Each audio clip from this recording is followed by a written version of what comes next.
सरकार लाई है विद्यार्थियों के लिए डिजिटल लाइब्रेरी। बच्चों के उज्जवल भविष्य के लिए बिहार सरकार है सदा अग्रसर और तैयार। कक्षा 1 से कक्षा 12 तक की सभी पाठ्य पुस्तक पूरक सामग्री एवं वीडियो अब शिक्षा विभाग बिहार सरकार द्वारा विकसित पोर्टल पर है उपलब्ध।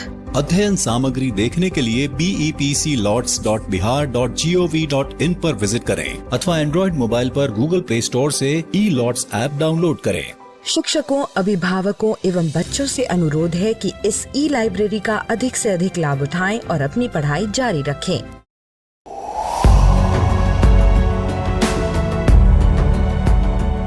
छठी से 10वीं कक्षा के विद्यार्थी ध्यान से सुने। खास आपके लिए हैं इंस्पायर अवार्ड्स मानक। DST और NIF द्वारा हर साल हो रहे इंस्पायर अवार्ड्स मानक के पहले राष्ट्रीय पुरस्कार विजेता हैं। विजेता आप भी हो सकते हैं, इसलिए किसी भी क्षेत्र में साइंस और टेक्नोलॉजी पर आधारित अपने इनोवेटिव आइडियाज के साथ तैयार हो जाइए।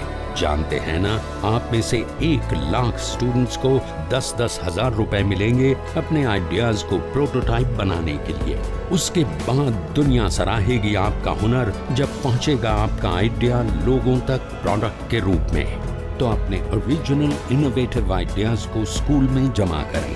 बेस्ट आइडियाज आगे बढ़ाए जाएंगे ऑफिशियल वेबसाइट पर, और हाँ, जल्दी आज ही जमा करें। So good luck with inspire awards मानक।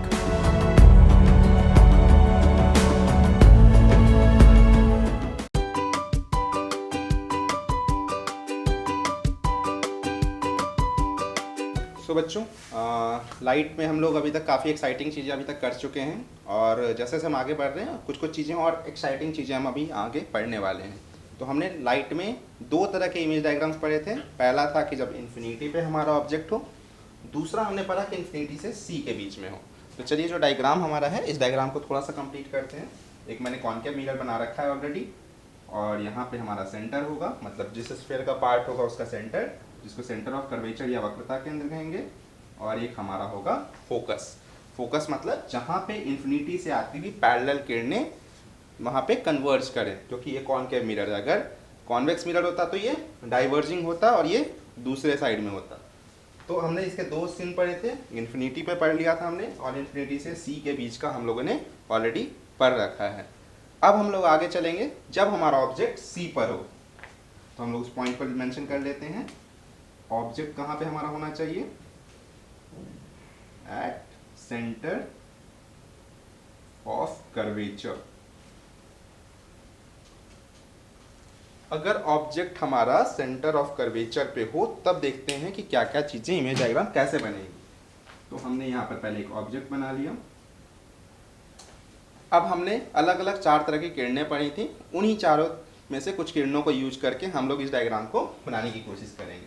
तो सबसे पहले हम इसको ए बी, ये हमारा ऑब्जेक्ट है। हमने एक रे लिया जो पैरेलल जा रहा है, और पैरेलल जाएगा तो रे कहाँ से पास करेगा, सही बच्चों, ये फोकस से पार कर जाएगा।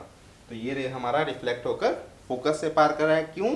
क्योंकि ये जो रे हमने लिया, ए एम नाम दे देते हैं, ए एम जो रे हमने लिया ये पैरेलल गई है प्रिंसिपल एक्सिस के। प्रिंसिपल एक्सिस मतलब पीसी के, और इसी कारण से वो फोकस से पार कर रही है। अब हम लोग को दूसरा रे लेना है। तो दूसरा रे हमने क्या पढ़ा था कि कोई रे अगर फोकस से पास कर रही हो तो वो पैरेलल होकर निकल जाती है। तो अगर हम उसका डायग्राम बनाएं तो एक पैरेलल लिया हमने, और ये हमारा फोकस से पास कर रही है तो प्रिंसिपल एक्सिस के पैरेलल होकर निकल जाएगी। तो इन दोनों का इंटरसेक्शन पॉइंट हमें यहाँ पर मिल रहा है। जब आप इसको मिलाएंगे तो आपको देखने को मिलेगा एकदम एग्जैक्टली ये सी पॉइंट पर ही आपका इमेज फॉर्म करता है। तो हमारा इमेज फॉर्म हो जा रहा है यहाँ ए डैश और बी डैश।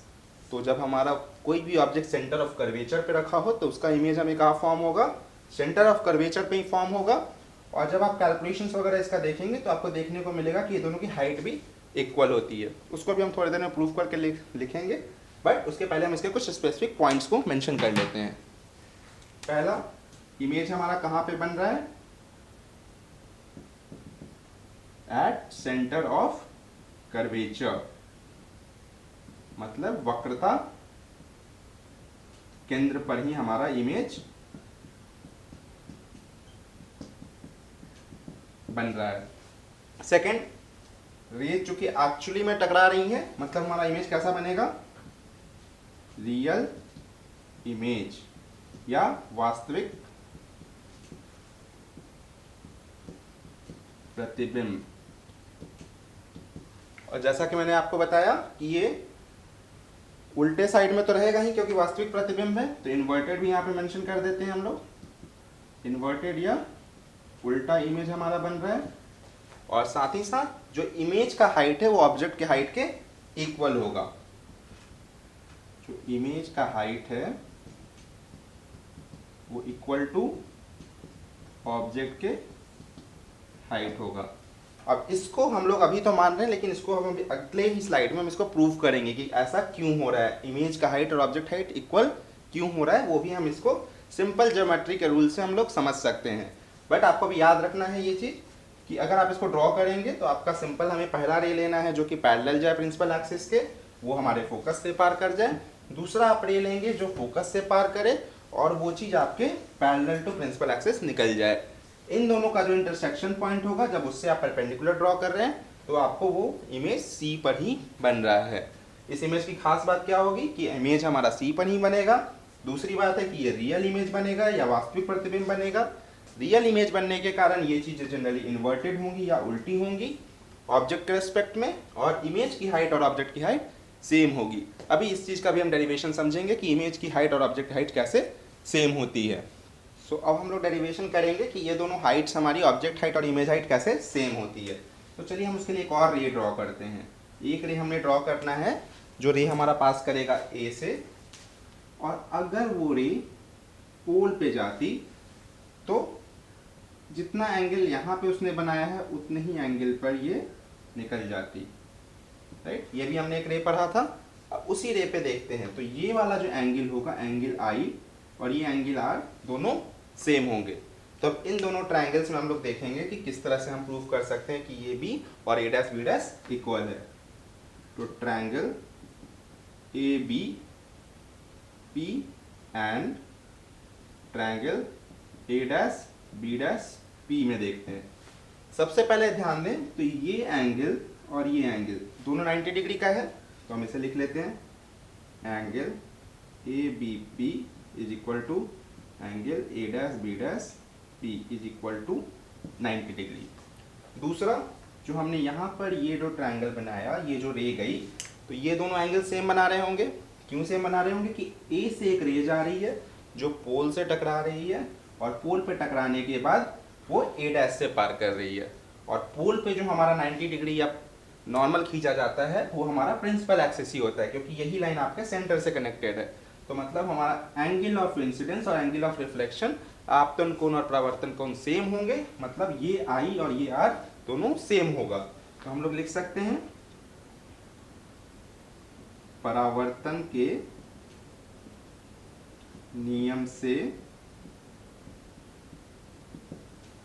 क्या लिख सकते हैं हम लोग, angle A P B is equal to I is equal to angle A dash P B dash is equal to angle R. ये दोनों एंगल्स हमारे सेम है, एक हमारा 90 डिग्री हो गया, एक हमारा आई और आर इक्वल होने के कारण ये दोनों एंगल हमारा सेम हो गया। और साथ ही साथ ये जो हमारा साइड है बी पी जो साइड है, ये दोनों में मैच कॉमन है। ये वाली जो साइड है इस ट्रायंगल में भी आप देखें और इस ट्रायंगल में, दोनों में वो साइड कॉमन है। तो हमारा कॉमन साइड कौन सा हो गया, B P is equal to B dash P. क्यों, क्योंकि ये कॉमन साइड है। अगर ये बी पी और बी डैश पी दोनों कॉमन साइड है तो हमारा इसमें कौन सा एल्गोरिथम लग सकता है, कौन सा सिस्टम लग सकता है, A S A, angle side angle congruency से आप कह सकते हैं कि हमारा जो दोनों ट्रायंगल्स हैं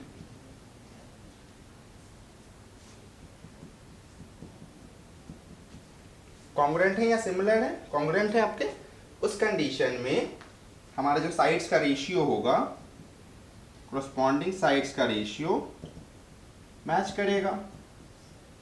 BP is equal to B dash P, BP और बी डैश पी हम लोग जानते हैं कि सेम है, तो इसको 1 के इक्वल कह सकते हैं। और इससे हम अगर प्रूफ करें तो A B is equal to A dash B dash आपका निकल के आ जाता है। मतलब हमारा जो ऑब्जेक्ट हाइट है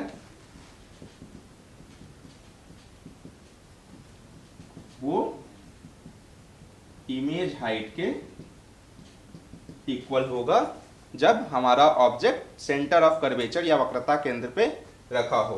तो हमने 3 सीक्वेंसेस पढ़ लिया। पहले हमने इन्फिनिटी के बारे में पढ़ा, फिर हमने इन्फिनिटी से सी के बारे में पढ़ा, एंड देन अभी हमने सी पे जब हमारा ऑब्जेक्ट है तब पढ़ा। यहाँ पे हमारा सी पे ही ऑब्जेक्ट बन रहा है, इमेज बन रहा है, और उसकी जो हाइट है वो ऑब्जेक्ट की हाइट की इक्वल है, और साथ ही रियल एंड इन्वर्टेड है। होपफुली यहाँ तक क्लियर होगा। एक बार हम सारी चीज़ों पढ़ने के बाद एक बार हम एक स्ट्रक्चर में भी पढ़ेंगे कि देखेंगे आपकी कैसे कैसे जैसे जैसे ऑब्जेक्ट नज़दीक आ रहा है वैसे वैसे इमेज हमारा दूर जा रहा है। तो एक बार पूरा 6 कंप्लीट होने के बाद हम इस चीज़ को दोबारा रिविजिट भी करेंगे। अभी तक हमने पढ़ा इन्फिनिटी पे है तो हमारा इमेज फोकस पे बन रहा था, इन्फिनिटी से सी के बीच में आया तो हमारा इमेज सी से एफ के बीच में बना, अब अगर हम सी पे पहुंचे तो हमारा इमेज सी पे बना। तो इतनी चीज़ें अभी तक आपने समझ लिया है। अब इसी सेम चीज़ को हम लोग फिर एक एक्टिविटी से देखेंगे, एंड फिर हम दोबारा आएंगे कि हमारा ऑब्जेक्ट जब सी से एफ के बीच में जाता है तो क्या होता है। सो बच्चों, हम लोगों ने अभी तक 3 पोजीशंस पढ़े। पहला था इन्फिनिटी पर, दूसरा हमने पढ़ा इन्फिनिटी से सी के बीच में, तीसरा हमने पढ़ा सी पर। अब हम लोग एक पोजीशन पे बात करेंगे जब हमारा ऑब्जेक्ट सी और एफ के बीच में एग्जिस्ट करता है। Object between centre of curvature and focus, मतलब हमारा जो वस्तु है वो कहाँ पर है, वक्रता केंद्र एवं फोकस के बीच। अब इसमें हम लोग देखते हैं कि किस तरह से आपका ये वेव्स काम करेंगी। तो हमने एक ऑब्जेक्ट लिया ए बी जो हमने रखा सी और एफ के बीच में। अब हम लोग क्या जानते हैं कि इमेज फॉर्म करने के लिए हमें 2 रेज चाहिए। तो पहला रे कौन सा लें हम इसमें, जैसा कि आप देख पा रहे होंगे मैंने एक रे लिया है जो पैरेलल टू प्रिंसिपल एक्सिस जा रही है, जो यहाँ जाकर एम पे टकराती है। एम पे टकराने के बाद ये रे कहाँ से गुजरेगी, क्योंकि ये पैरेलल टू प्रिंसिपल एक्सिस है तो बाय डेफिनेशन ये फोकस से होकर हमारे पास कर जाएगी। तो ये रे आप देख पा रहे हैं जो फोकस से होकर गुजर जा रही है, ये एम एफ रे हमारी फोकस से होकर निकल जा रही है। दूसरा रे हमें लेना है, तो दूसरा रे हम लोग इसमें क्या ले रहे हैं कि वैसी रे जो सेंटर से होकर पास करे। अगर कोई रे सेंटर से होकर पास करेगी मतलब वो हमारे मिरर पर 0 डिग्री का इंसिडेंट एंगल बनाएगी या एंगल ऑफ इंसिडेंस बनाएगी। आपतन कोण 0 होगा, तो अगर आपतन कोण 0 है तो परावर्तन कोण 0 होगा, मतलब उसी रास्ते पर वो वापस आ जाएगी। वापस आने के बाद आप क्या देख रहे हैं कि ये आगे बढ़ते बढ़ते एक सर्टेन पॉइंट पे ये दोनों रेज आपस में कट कर रही हैं, और जहाँ पे कट कर रही होगी वहाँ हमारे ए का इमेज बन जाएगा जो ए डैश बन रहा है। और उसी तरह बाकी पॉइंट्स का ड्रॉ करेंगे तो आपको एक सीधी रेखा मिलेगी जो ए डैश बी डैश के नाम से होगी। तो आपका इमेज कैसे फॉर्म हुआ, हमने 2 रे लिया। पहला रे जो पैरेलल टू प्रिंसिपल एक्सिस है जो हमारे फोकस से पार कर रही है, दूसरा रे जो हमने लिया सेंटर से पास होने वाला लिया जो अपने ही रास्ते पे वापस आ जा रही है, और ये दोनों कहीं पे सेंटर के आगे बढ़कर कट कर रही हैं और एक इमेज बना रही है। इमेज किस तरह का बना रही है, क्योंकि रेज एक्चुअली में कट कर रही हैं तो हमारा इमेज बन रहा है रियल इमेज बन रहा है, और रियल इमेज बन रहा है इसका मतलब ये इन्वर्टेड भी होगा, जो आप यहाँ भी देख पा रहे हैं कि इमेज हमारा इन्वर्टेड है ऑब्जेक्ट रिस्पेक्ट में। ऑब्जेक्ट ऊपर की तरफ है, इमेज नीचे की तरफ है। देन हम आगे बढ़ते हैं। अगर हम ऑब्जेक्ट की हाइट और इमेज की हाइट देखें तो आपको देखने में लग रहा हो कि इमेज की जो हाइट है वो थोड़ी ज़्यादा बड़ी है ऑब्जेक्ट की हाइट के कंपेरिजन में। मतलब इसमें हमारा ऑब्जेक्ट हाइट जो है जो छोटा रह जाता है, मतलब इमेज हाइट आपकी थोड़ी ज़्यादा बड़ी रहती है। तो हमने सारी चीज़ें समझी, और इमेज हमारा कहाँ फॉर्म हो रहा है, सेंटर ऑफ कर्वेचर के आगे, सेंटर ऑफ कर्वेचर और इन्फिनिटी के बीच में बन रहा है। तो इन सारे पॉइंट्स को एक बार मेंशन कर लेते हैं। इमेज हमारा कहाँ बन रहा है, between infinity and centre of curvature.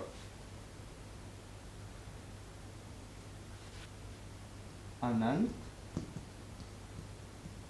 एवं वक्रता केंद्र के बीच।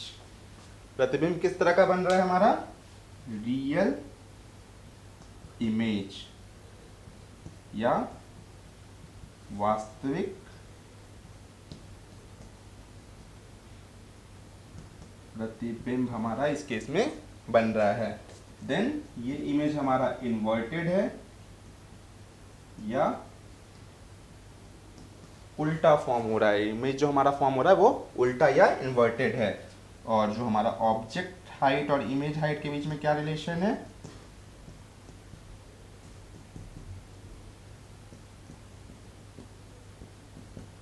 इमेज हाइट हमारी ऑब्जेक्ट हाइट से बड़ी है। तो इसका मतलब हमारी सारी चीजें क्लियर हो गई।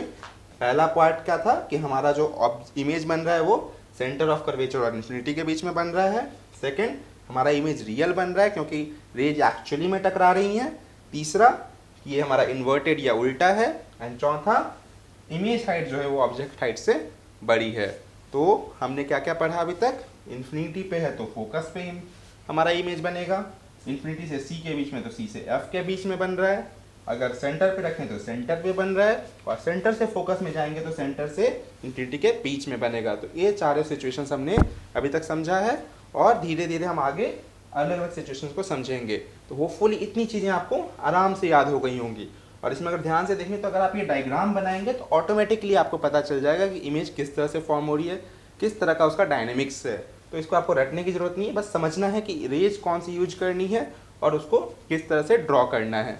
तो बस आपके लिए मेन इंपॉर्टेंट है ये डायग्राम। अगर ये डायग्राम आपका क्लियर है तो आपको कभी भी इशू नहीं आएगा इस पार्टिकुलर पार्ट में। सो बच्चों, अब हम लोग आगे बढ़ते हैं। हमने अभी तक पढ़ा सी से एफ तक का पढ़ लिया था। अब इसके आगे की वस्तु स्थिति क्या होगी? जब हमारा ऑब्जेक्ट फोकस पे रखा हो, इस पॉइंट पे फोकस पे अगर हम ऑब्जेक्ट को रखें तो हमारा इमेज कैसे बनेगा उस पर हमें समझना है। तो सबसे पहले हम लोग इसमें भी वही चीज़ें करनी है। इमेज ड्रॉ करने के लिए आपको क्या चाहिए? दो रेज ऐसी चूज करनी होंगी जो आपस में इंटरसेक्ट कर सकें, जिनके बेसिस पे हम बता सकें कि वो इमेज किस तरह का फॉर्म कर रही है। तो मैंने एक ऑब्जेक्ट यहाँ पे बना रखा है ए बी, जो हमारे फोकस पर है। फिर से मैंने दो ही रेज ली हैं। पहला रे मैंने लिया है जो पैरेलल टू प्रिंसिपल एक्सिस पार करे। अगर कोई ray parallel to principal axis जाएगी तो हमने क्या पढ़ा है कि वो फोकस से होकर गुजर जाएगी। तो हमारा जो इंसिडेंट रे है, अगर हमारा इंसिडेंट रे ए एम है तो हमारा जो रिफ्लेक्टेड रे होगा या परावर्तित किरण होगी वो एम एफ के तौर पर निकल जाएगी। तो ये हमारा पहला रे हो गया जो हमारा ए एम के तौर पे जा रहा है और एम एफ से निकल जा रहा है, फोकस से पास होते हुए निकल जा रहा है।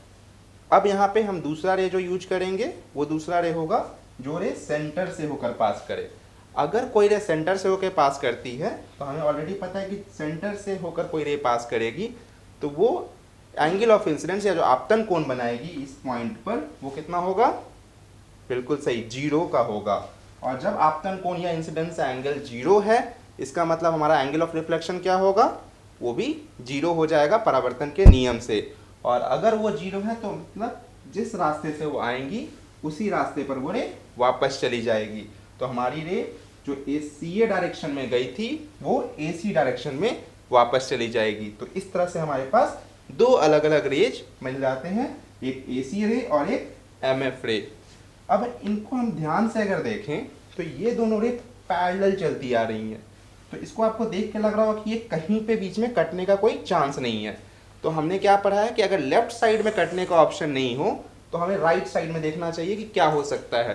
तो हमने थोड़ा राइट साइड में एक्सटेंड करके देखा। फिर हम यहाँ क्या देख रहे हैं कि यहाँ अभी भी ये पैरेलल ही हैं। और पैरेलल रेज के बारे में या पैरेलल लाइंस के बारे में हम क्या जानते हैं कि वो इन्फिनिटी पे जाकर मिलती है। तो हमारे पास दो पॉसिबिलिटी बनती है, या तो हम लेफ्ट साइड में इन्फिनिटी पे जाके मिलें या हम राइट साइड में इन्फिनिटी पे जाकर मिलें। तो जनरली हम लोग कोशिश हमेशा करते हैं कि रियल इमेज हमारा फॉर्म हो, वास्तविक प्रतिबिंब बने। तो चूंकि दोनों तरफ पॉसिबिलिटी हमारी सेम ही है तो इसलिए हम लोग लेफ्ट साइड के ऑप्शन को इसमें वैलिडेट करते हैं। तो हम लोग मानते हैं कि बहुत दूर जाके इन्फिनिटी या अनंत पे हमारी कोई इमेज बनेगी और वहाँ पे हमारा पार्टिकुलर इमेज फॉर्मेशन होगा। तो इन्फिनिटी पे इमेज बनेगी। और एक चीज़ और अब देखो, ये रे नीचे की तरफ बढ़ती जा रही है, मतलब इस लाइन से ये दूरी धीरे धीरे बढ़ती जा रही है। अगर ये दूरी बढ़ती जा रही तो कहीं भी टकराएगी या कट करेगी इन्फिनिटी में तो ये दूरी बहुत ज़्यादा बढ़ जाएगी। इसका मतलब क्या हुआ, जो ऑब्जेक्ट हाइट मेरा यहाँ पे इतना छोटा सा था, आगे जाके वो बहुत ज़्यादा बड़ा बन जाएगा, बहुत ज़्यादा इमेज हाइट आपकी ज़्यादा होगी ऑब्जेक्ट हाइट के कंपैरिजन में। तो हम इसके सारे पॉइंट्स को एक बार लिखते हैं। पहला पॉइंट्स आपका क्या था, इमेज का पोजीशन। हमारे इमेज का पोजीशन क्या होगा, एट इन्फिनिटी या अनंत पर। क्यों होगा अनंत पर, क्योंकि हमारी जो रेज हैं दोनों रेज वो पैरेलल जा रही हैं। पैरेलल जाने का मतलब है पैरेलल लाइंस आपस में कहाँ कट करती हैं या इंटरसेक्ट करती हैं, इन्फिनिटी पे कट करती हैं, इसलिए हमने इन्फिनिटी पे लिया। और चूंकि दोनों साइड में इन्फिनिटी का ऑप्शन है तो हम किस ऑप्शन को सिलेक्ट करेंगे, रियल इमेज या वास्तविक प्रतिबिंब वाला ऑप्शन सेलेक्ट करेंगे। रियल इमेज या वास्तविक प्रतिबिंब। देन यहां पे आप देख रहे हो ऑब्जेक्ट ऊपर की तरफ है और ये रेज हमारी प्रिंसिपल एक्सिस के नीचे आ गई हैं, तो मतलब जेन्युइनली ये इन्वर्टेड हो जाएगा या उल्टा हो जाएगा। और रियल इमेज हम भी जानते हैं कि ये हमेशा इन्वर्टेड होता है, तो उल्टा इमेज हमारा फॉर्म होगा इस केस में भी। और एक जो पॉइंट मैंने आपको बताया, जैसे जैसे हम आगे बढ़ रहे हैं ये दूरी जो है बढ़ती जा रही है। अगर ये दूरी बढ़ती जा रही है तो इसका मतलब क्या हुआ कि हमारा जो ऑब्जेक्ट का हाइट है उसके कंपैरिजन में इमेज हाइट बहुत ज़्यादा ही होगा। तो मतलब हमारा जो ऑब्जेक्ट हाइट है और इमेज हाइट के बीच में जो रिलेशन होगा वो कुछ इस तरह का होगा, बहुत ज़्यादा बड़ा होगा इमेज हमारे ऑब्जेक्ट के कंपैरिजन में। मतलब अगर किसी चीज़ वस्तु को फोकस पे रखा जाए तो हमारा जो इमेज है वो अनंत पे बनेगा, वो इमेज रियल इमेज होगा, इन्वर्टेड होगा, और साथ ही साथ जो इमेज की हाइट होगी वो ऑब्जेक्ट के कंपैरिजन में बहुत ही ज़्यादा होगी। तो होपफुली आपको ये सारी चीज़ें क्लियर हो गई होंगी। मैं एक बार फिर से रिपीट कर देता हूँ। किसी भी वस्तु को अगर फोकस पे रखा जाए तो हम यहाँ पे दो रे लेंगे। पहला हमने ले लिया AM जो पैरेलल टू प्रिंसिपल एक्सिस है, वो टकराने के बाद फोकस से पार कर रही है और वो हमारे MF रे से दिख रही है हमें। फिर हमने एक रे लिया CA जो जाकर सेंटर ऑफ कर्वेचर से होकर पास कर रही है, मतलब वो उसी रास्ते पर वापस आ जाएगी। क्यों वापस आएगी, क्योंकि ये रे हमारा इस पॉइंट पर 0 डिग्री एंगल बना रही है as a angle of incidence. तो हमारा चूंकि एंगल ऑफ रिफ्लेक्शन यहाँ पे क्या हो जाएगा, 0 हो जाएगा, मतलब वो सेम रास्ते पे वापस आ जाएगी। दैट मीन्स AC किरण के तौर पे वो लौट आएगी। अब यहाँ पे क्या देखने को मिला कि ये दोनों रेज जो हैं वो पैरेलल गुजर रही हैं, आपस में इनके बीच की दूरी हमेशा सेम रह रही है। तो ये पैरेलल रेज होने का मतलब क्या हुआ कि ये हम लोग के विजन में तो कहीं नहीं मिलेंगी, लेकिन हम एज्यूम करते हैं कि वो इन्फिनिटी पे कहीं जाकर मिल सकती हैं। तो पहले तो हम लोग यहाँ पे ये समझे कि दोनों रेज पैरेलल हैं, तो लेफ्ट साइड में तो पॉसिबिलिटी हमें नहीं मिली, तो हमने कोशिश किया राइट साइड में मूव करने का। राइट साइड में मैं क्या देखा कि ये रेज पैरेलल ही हैं, मतलब राइट साइड में भी नहीं मिल सकती, तो दोनों साइड में पॉसिबिलिटी क्या है कि अनंत पर ही मिलेगी। तो हम लोग क्या फेवर कर रहे हैं कि रियल इमेज को ही कंसीडर करें, मतलब लेफ्ट साइड को ही हम कंसीडर करें, इसलिए हमारा जो इमेज फॉर्म होगा वो रियल इमेज फॉर्म हो जाएगा। क्योंकि ये सारी जो रेखाएं हैं या सारी जो किरणें हैं वो प्रिंसिपल एक्सिस के नीचे हैं, नीचे होने का मतलब ये इन्वर्टेड हो गया या उल्टा हो गया, ऑब्जेक्ट के कंपैरिजन में ये उल्टा हो गया। एंड देन ये जैसे जैसे आगे बढ़ रहा है वैसे वैसे और प्रिंसिपल एक्सिस से दूर जा रहा है, मतलब जो भी लाइन आप खींचेंगे प्रिंसिपल एक्सिस तक उसकी लंबाई बहुत ज़्यादा होगी, मतलब इमेज की जो हाइट होगी वो ऑब्जेक्ट की हाइट से बहुत ज़्यादा होगी। तो वही चीज़ें हमने यहाँ लिखी हैं कि हमारा इमेज बनेगा इन्फिनिटी पे या अनंत पर, और वो जो इमेज बनेगा वो रियल इमेज बनेगा या वास्तविक प्रतिबिंब बनेगा, वो इन्वर्टेड या उल्टा होगा। एंड देन जो हमारे ऑब्जेक्ट हाइट और इमेज हाइट में जो रिलेशन होगा वो ये होगा कि इमेज हाइट हमारे ऑब्जेक्ट हाइट से बहुत ज़्यादा बड़ा होगा, मतलब इसका मैग्निफिकेशन बहुत ही ज़्यादा हाई होगा। सो बच्चों हमने अलग अलग 5 स्थितियाँ पढ़ ली। पहला पढ़ा हमने इन्फिनिटी पर, फिर इन्फिनिटी से C के बीच में, फिर C पर, फिर C से F के बीच में, फिर F पर, और अब हम आखिरी स्थिति पढ़ेंगे जिसमें हमारा ऑब्जेक्ट F से P के बीच में है। ये आखिरी स्थिति क्यों है, क्योंकि हम कोई भी ऑब्जेक्ट को लेफ्ट साइड में ही रख सकते हैं। जो हमने पहले एक बार चार्ट पढ़ा था कि कौन कौन से 6 अलग अलग वर्टिकल्स पढ़ने हैं, उसके हिसाब से ये हमारी आखिरी स्थिति होगी। तो आपने यहाँ पे देख रहे हो कि मैंने एक ऑब्जेक्ट रखा है AB, जिसको मैंने फोकस और पोल के बीच में रखा है। अब इसमें भी हम लोग वही सेम तरीका यूज करेंगे, 2 रेज ड्रॉ करने की कोशिश करेंगे A पॉइंट से, एंड देन उस पर देखेंगे कि हमारा इमेज कहाँ फॉर्म हो रहा है। तो एक रे लिया हमने AM, अब ये रे गई पैरेलल टू प्रिंसिपल एक्सिस, तो कहाँ से पास करेगी, राइट, फोकस से हमारा ये रे पास करेगी। मतलब AM रे इंसिडेंट रे है और MF रे हमारा रिफ्लेक्टेड रे के तौर पर बाहर जा रही है। अब हम दूसरे रे पे आते हैं। दूसरा रे हमने लिया जो सेंटर ऑफ कर्वेचर से पास कर रही होगी।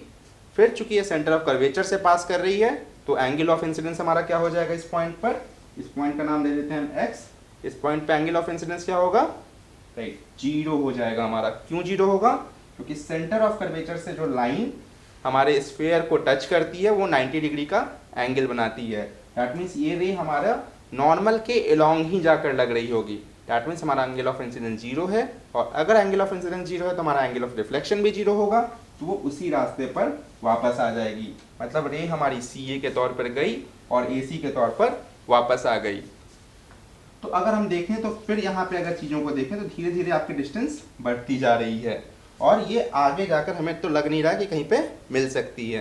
तो फिर हमारा तरीका क्या होता है कि रियलिटी में तो हमें कहीं एजम्पशन में लग रहा है कि ये कहीं नहीं मिल सकती है, तो हम क्या करेंगे, थोड़ा पीछे चलेंगे, मिरर के पीछे जाकर देखेंगे कि कहीं ऐसी पॉसिबिलिटी है कि वो मिल सकती है या नहीं मिल सकती है, तो वो हम ट्राई कर रहे हैं। तो हमने एक रे को पीछे खींचा जो मैंने डॉटेड लाइन से दिखाया है, और दूसरी रे को भी थोड़ा पीछे खींचा। पहले मैंने MF रे को पीछे खींचा, फिर AC रे को हमने थोड़ा पीछे खींचा। ये सोचा कि अगर ये रे ये मिरर नहीं होता तो ये रे किधर से आ रही होगी। तो जैसे हम आगे बढ़ते हैं तो हमें मिलता है एक पॉइंट मिलता है A' जहाँ पे ये दोनों रेज एक कन्वर्ज करती हैं, एक जगह पे मिलती हैं। तो ये हमारा उसका एक वर्चुअल इमेज फॉर्म हो रहा है, क्योंकि यहाँ पे रेज एक्चुअली में नहीं मिल रही हैं, वहाँ से फील हो रही है कि वहाँ से वो ओरिजिनेट करती अगर ये मिरर नहीं होता। तो इस तरह से हमारा इस केस में एक वर्चुअल इमेज फॉर्म हो रहा है। क्यों, क्योंकि आपके रियल साइड में उसका इंटरसेक्शन पॉसिबल नहीं है, तो इसीलिए उसके एक्सटेंशन पे हमने देखा, एक्सटेंशन पे वो इंटरसेक्शन पॉसिबल हो रहा है, और वो इंटरसेक्शन हमारा इस A पॉइंट का वर्चुअल इमेज बनाएगा। फिर उसी तरह से अलग अलग पॉइंट्स का जब हमने ड्रॉ किया तो हमें एक वर्चुअल इमेज मिला जो A', B' के तौर पे हमें अपने राइट साइड में दिखाई दे रहा है। तो अगर हमारा ऑब्जेक्ट फोकस और पोल के बीच में रखा जाए तो हमारा इमेज मिरर के राइट साइड में बनेगा। दैट मीन्स इमेज जो हमारा है वो वर्चुअल बनेगा, इसलिए हमने उसे डॉटेड लाइन से भी दिखाया है। वर्चुअल इमेज बनने का मतलब क्या हुआ, ये हमारी रेज एक्चुअली में नहीं टकरा रही हैं, हम वैसा एज्यूम कर रहे हैं या सीम कर रहा है कि वो रेज वहाँ से टकराती। तो ये हमारा वर्चुअल इमेज का कॉन्सेप्ट आया। देन ये इमेज का जो पोजीशन है मिरर के राइट साइड में है। उसके बाद ऑब्जेक्ट की हाइट और इमेज की हाइट आप देखें तो क्या देखने को मिल रहा है कि ऑब्जेक्ट की हाइट छोटी है और इमेज की हाइट बड़ी है। साथ ही साथ ऑब्जेक्ट प्रिंसिपल एक्सिस के ऊपर है और इमेज भी हमारा प्रिंसिपल एक्सिस के ऊपर है। तो हम इन सारे पॉइंट्स को भी एक बार क्लब करके लिख लेते हैं। तो हमारा इमेज कहाँ पे बन रहा है, बियॉन्ड मिरर या दर्पण के पीछे। देन आते हैं हम लोग, किस तरह का इमेज बन रहा है हमारा, वर्चुअल इमेज, मतलब आभासी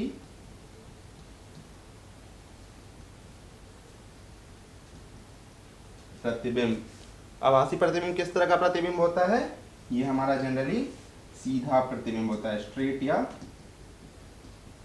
डायरेक्ट प्रतिबिंब होता है। मतलब ये सीधा प्रतिबिंब बनेगा, प्रिंसिपल एक्सिस के ऊपर के हिस्से में बनेगा। और साथ ही साथ इसके ऑब्जेक्ट हाइट और इमेज हाइट में क्या रिलेशन होगा,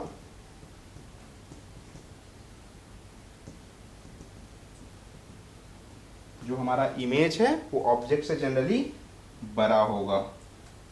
ऑब्जेक्ट हाइट जो है इमेज हाइट से जनरली छोटी होगी। दैट मीन्स इमेज हाइट हमारा जनरली बड़ा होगा, जो हम यहाँ पे देख पा रहे हैं। तो हमने सारी कंडीशंस को क्लियर कर लिया। पहला इन्फिनिटी पे समझा हमने, जहाँ पे इमेज हमारा फोकस पे बन रहा था। फिर हमने इन्फिनिटी से C के बीच में देखा, जहाँ इमेज हमारा C से F के बीच में बन रहा था। फिर हमने C पे या सेंटर ऑफ कर्वेचर पे देखा, जहाँ इमेज हमारा सेंटर ऑफ कर्वेचर पे ही बन रहा था। फिर हमने C से F के बीच में ऑब्जेक्ट को रखा, तो हमारा इमेज इन्फिनिटी और C के बीच में बनने लग गया। फिर हम आगे बढ़े फोकस पे, जब हमने रखा ऑब्जेक्ट को तो हमारा इमेज इन्फिनिटी पे चला गया।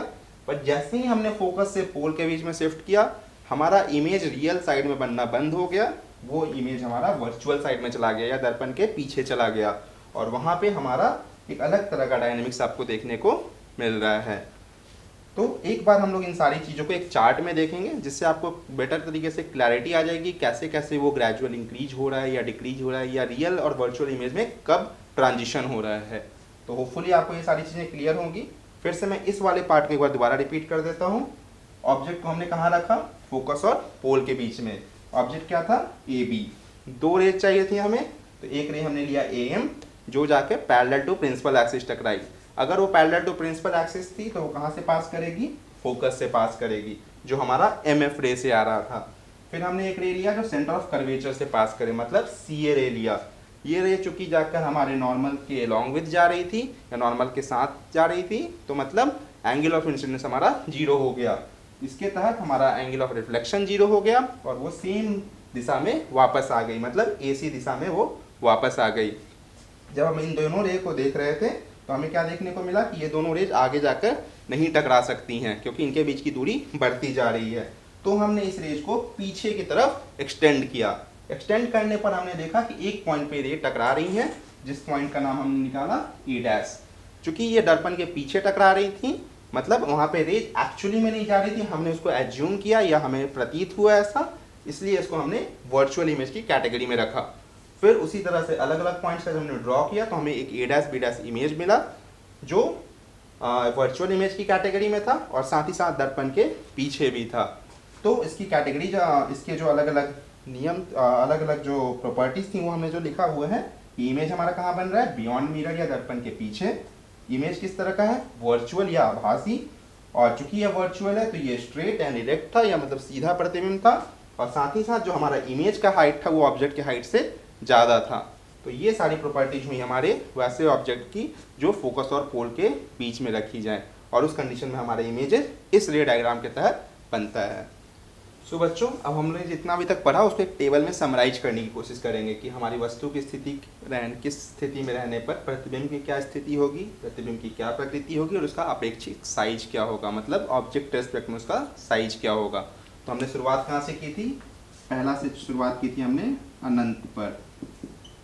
अगर हमारी वस्तु अनंत पर हो या इन्फिनिटी पर हो तो हमारा इमेज कहाँ फॉर्म हो रहा था, फोकस पर।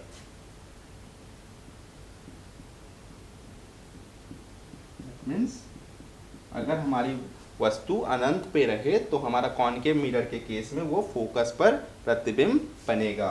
और किस तरह का प्रतिबिंब बन रहा था हमारा, रियल मतलब वास्तविक, और वास्तविक होने के कारण ये किस तरह का जनरली माना जाता है, इन्वर्टेड या उल्टा प्रतिबिंब बन रहा था।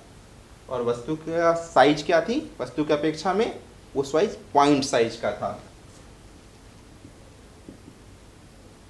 बिंदु साइज का या पॉइंट साइज का आपका उसका इमेज फॉर्म हो रहा था। तो जब वस्तु को हमने अनंत में रखा था तो हमारा इमेज फोकस पे बन रहा था, रियल और इन्वर्टेड, और पॉइंट साइज बन रहा था। देन हम लोग नेक्स्ट स्टेप पे आते हैं। जब हमारा वस्तु अनंत एवं वक्रता केंद्र के बीच रखा जाए, जब हमारी वस्तु को अनंत एवं वक्रता केंद्र के बीच मतलब इन्फिनिटी और सेंटर ऑफ कर्वेचर के बीच में रखा जाए, तो हमारा इमेज फोकस और सेंटर ऑफ कर्वेचर के बीच में बन रहा था। फोकस एवं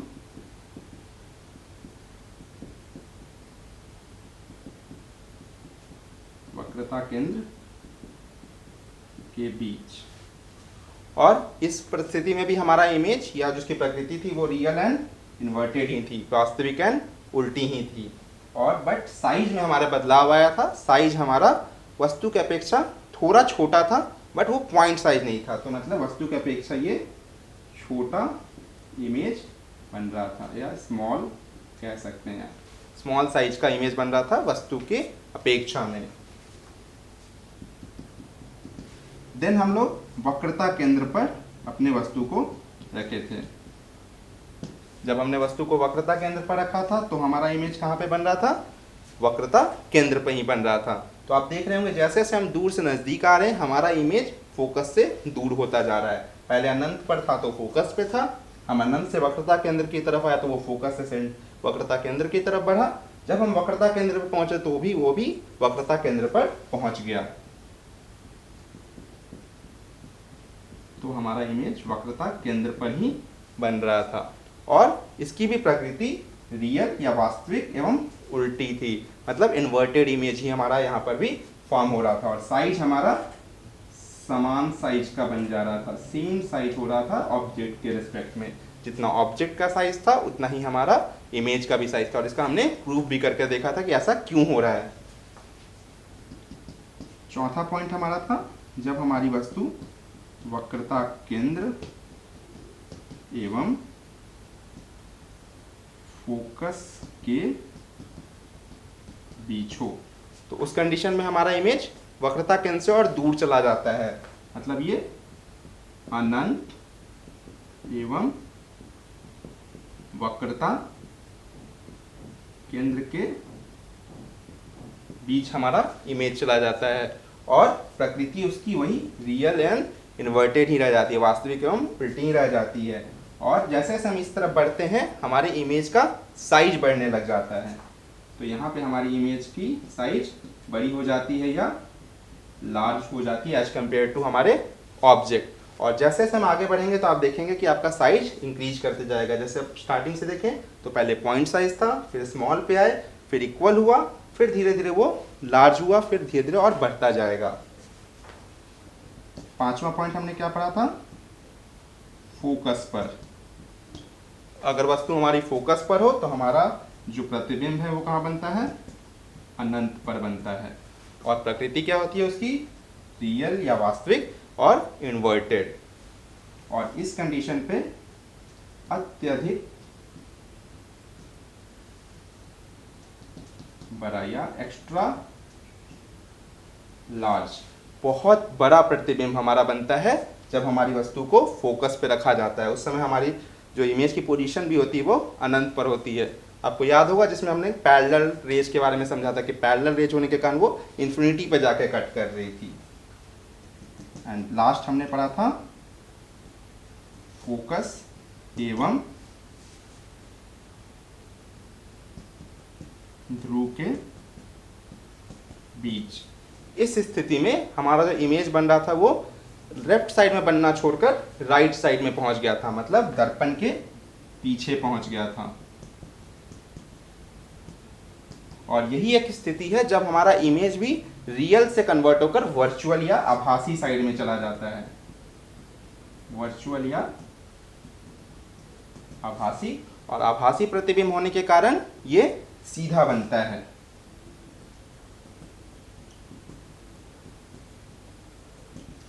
और इसका साइज हमने क्या पढ़ा था कि ये साइज जनरली हमारे ऑब्जेक्ट से बड़ा होता है। तो ये हमारा एक कंप्लीट चार्ट बनता है जो कॉनकेव मिरर के लिए है। तो एक बार इसको ध्यान से देखें। जैसे जैसे इमेज जो हमारा ऑब्जेक्ट है आगे बढ़ रहा है, मतलब अनंत पर है तो फोकस पे है। जैसे ही हम अनंत से वक्रता केंद्र के बीच की में आए तो वो फोकस से वक्रता केंद्र की तरफ बढ़ गया। वक्रता केंद्र पे हम जैसे ही आते हैं तो वक्रता केंद्र पे हमारा इमेज आ गया। वक्रता केंद्र से फोकस पे गया तो हमारा इमेज अनंत और वक्रता केंद्र के बीच में चला गया। और जैसे ही हमने फोकस पे चीज़ों को रखा तो वो अनंत पे पहुंच गया। और इसके बियॉन्ड जब हम जाते हैं तो हमारा मिरर का जो इमेज है वो दर्पण के पीछे चला जाता है। तो उस कंडीशन में हमारा वर्चुअल या स्ट्रेट इमेज बनता है। और साइजेस की बात करें तो रियल इमेज के केस में आपके पांचों कंडीशंस को अगर देखें तो वो पॉइंट से बढ़कर स्मॉल, स्मॉल से बढ़कर सेम मतलब इक्वल, इक्वल से फिर लार्ज और लार्ज से एक्स्ट्रा लार्ज तक पहुंचता है। और अगर हम आभासी की बात करें तो वहाँ पे हमारा इमेज बहुत ही बड़ा बनता है।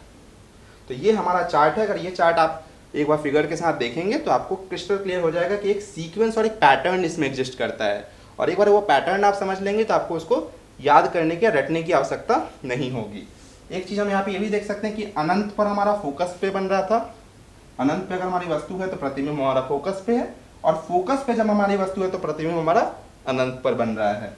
अनंत और वक्रता केंद्र के बीच में जब वस्तु है तो फोकस और वक्रता केंद्र के बीच में है।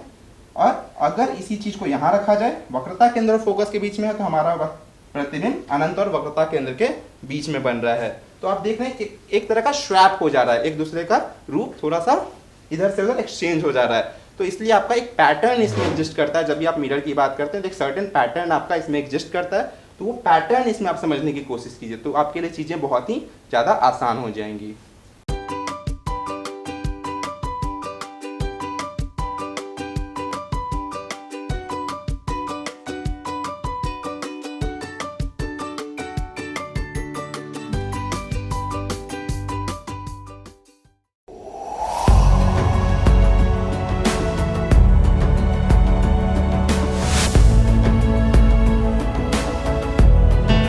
नमस्कार।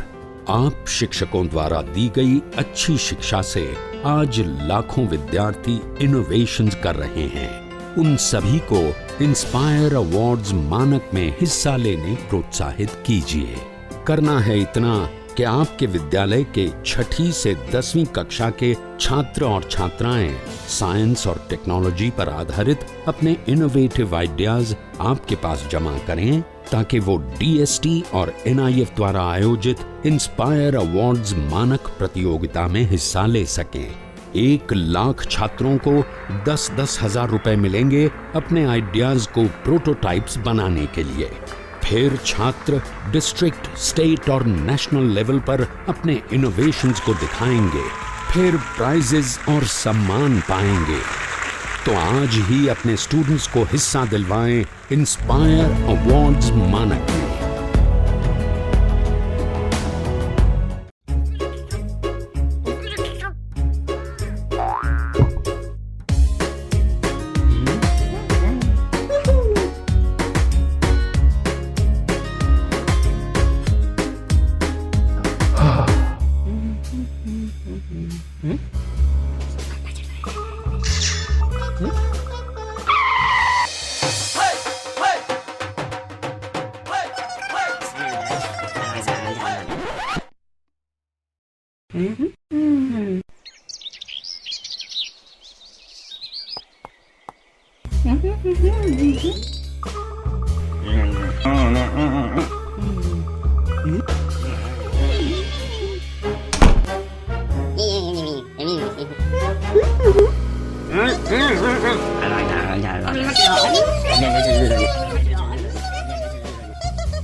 Covid ka na rin. Diyan ka na.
अरे भाई राजू, क्या?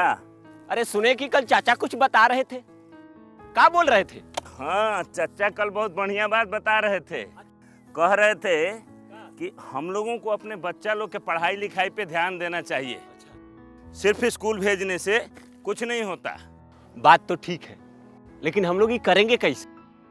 हम लोगों को तो पढ़ना लिखना भी नहीं आता है। हम भी यही सोच रहे थे। अरे वो देखो, मास्टर साहब भी सही टाइम पे आ गए। चलो उन्हीं से पूछ लेते हैं। मास्टर साहब प्रणाम। प्रणाम प्रणाम। मास्टर साहब, आपसे एक बात का जानकारी लेना था। हाँ पूछिए।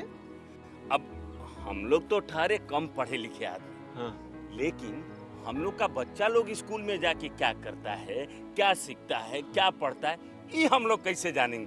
होता आसान है। अच्छा कैसे? चलिए आप लोग स्कूल में, हम बताते हैं। जी जी चलिए। जी सर चलिए। चलो चलो हाँ हाँ चलिए। हाँ हाँ हम उठा लेते हैं। आइए, ये देखिए, ये है क्लास 3 का अधिगम प्रतिफल पोस्टर। इसका मतलब है यदि आपका बच्चा वर्ग 3 में पढ़ता है तो उसे इस पोस्टर में जो लिखी गई सारी चीजें उसे जानकारी होनी चाहिए। यह क्या है? पक्षी। और ये क्या है? पेड़। यानी कि तीसरी कक्षा समाप्त होते होते आपका बच्चा पशु, पक्षी, फूल, पत्ती आदि के बारे में सीख जाएगा। हर क्लास और हर विषय के लिए अधिगम प्रतिफल पोस्टर बनाए गए हैं। आइए कुछ दूसरे तरीके जानते हैं। जी सर। ये देखिए, ये है हमारे बच्चों की कॉपियाँ और ये है सही का निशान। इसका मतलब है कि इस प्रश्न का उत्तर आपके बच्चे ने बिल्कुल सही दिया है। जितना ज़्यादा होंगे ये निशान उतना बढ़िया सीखा है आपका बच्चा। और ये क्या है? गलत का निशान। हाँ, ये है गलत का निशान और इसका मतलब है आपके बच्चे ने इस प्रश्न में कुछ गलती की होगी। और ये निशान जितना ज़्यादा होगा आपको अपने बच्चे पे उतना ही ध्यान देने की ज़रूरत है। लेकिन पूरे साल में हमारा बच्चा क्या क्या सीखा ये कैसे जानेंगे? बिल्कुल जानेंगे। उसके लिए भी हमारे पास कुछ साधन है। उनमें से एक है प्रगति पत्रक।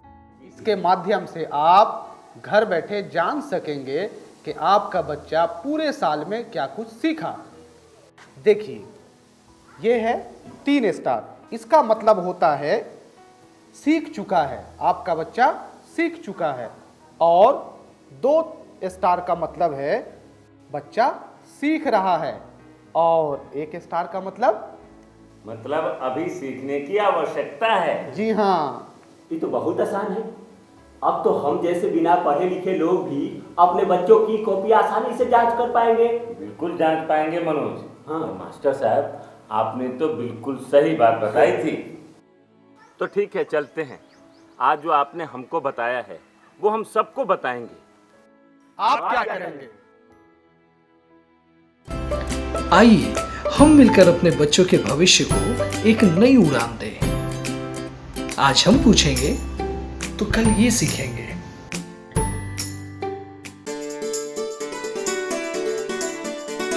डर से नहीं, तैयारी से आगे कदम बढ़ाना है।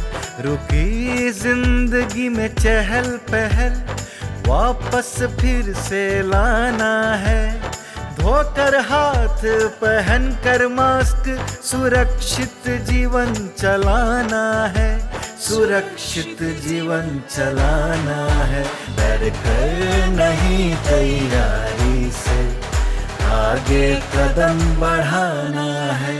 टीकाकरण की शुरुआत हो गई है, पर पहले की तरह हमें मास्क लगाना और 2 गज की दूरी बनाए रखना अभी भी जरूरी है। स्वास्थ्य विभाग और सूचना एवं जनसंपर्क विभाग बिहार सरकार द्वारा जनहित में जारी। जीतेगा बिहार।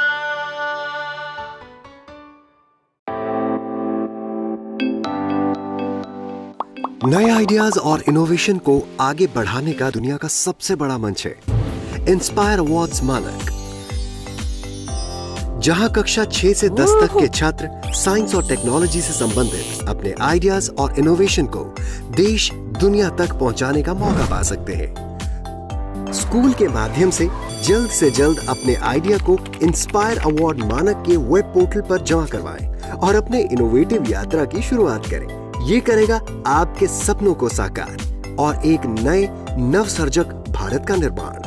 इंस्पायर अवार्ड्स मानक, इंस्पायरिंग इनोवेटर्स ऑफ टुमारो। ज्यादा जानकारी के लिए www.inspireawards-bst.gov.in पर जाएं।